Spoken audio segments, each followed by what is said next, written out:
burger, shampoo, toothpaste, toothbrush, noodles. Paminta, sibuyas, bawang, betchin, isang boteng gin, isang porsyong puti, sa Lunes babayaran. Paminta, sibuyas, bawang, betchin, isang boteng gin, isang porsyong puti, sa Lunes babayaran. Yun lang. At bayan ko aking nakita, isang dalagang nakadungaw sa bintana. Nagtulala ako, laglag ang puso ko, nalaglag din ang suka. Burger! Ay! Napasigaw si Aling Nena, ako naman ay parang nakuryenteng pusa. Ngunit natanggal ang hiya nang makita ko na nakatawa ang dalaga. What if crush na ako ni Crush? Manifest natin ang mga mabubuting bagay.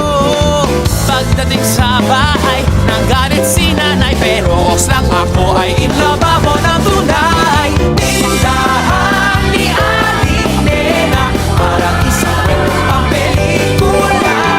Mura na sari-sari pa ang itinitinda, pero ang aking nais ko ay di nabibili ng pera.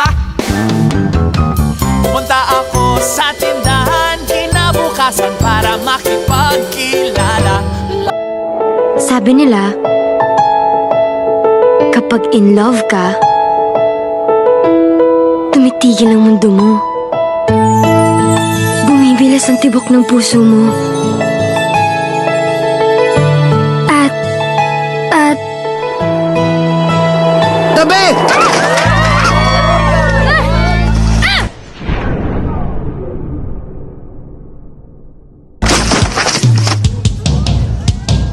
Gangster!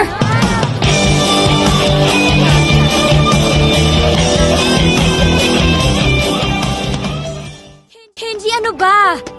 Kenji, hindi yun! Hindi ganon! Eh ano? Kenji, hindi mo ba talaga naiintindihan? Ang ano? Yung totoo! Na ano? Gusto ko nang itigil to kasi nagiging totoo na! Totoong ano? Totoong nagkugustuhan na kita! Ako ba hindi? Tama ka. Itigil na natin tong deal na to.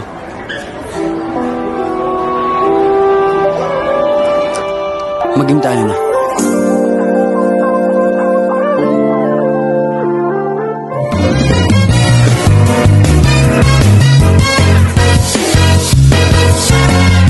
Heto na naman naririnig, kumakapa-kapa itong dibdib. Lagi na lang sinasabi, pwede ka bang makatabi? Kahit sandali lang, sige na, sana'y pagbigyan. Pwede ba? Mukhang tinamaan, hiya na ako. Kapag tumibok ang puso, wala ka nang magagawang kundi sundin ito. Kapag tumibok ang puso, lagot ka na, siguradong huli ka. Sharam, sharam, sharadam. Sharam, sharam, sharadam. Sharam, sharam, sharadam. I give you all the love that I have because I love you.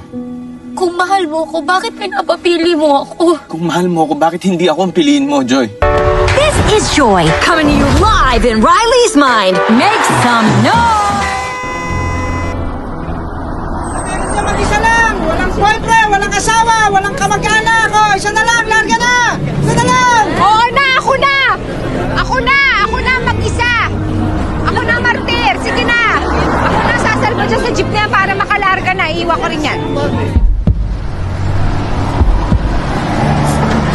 Sa jeepney, ikaw ang nakatabi, di makapaniwala.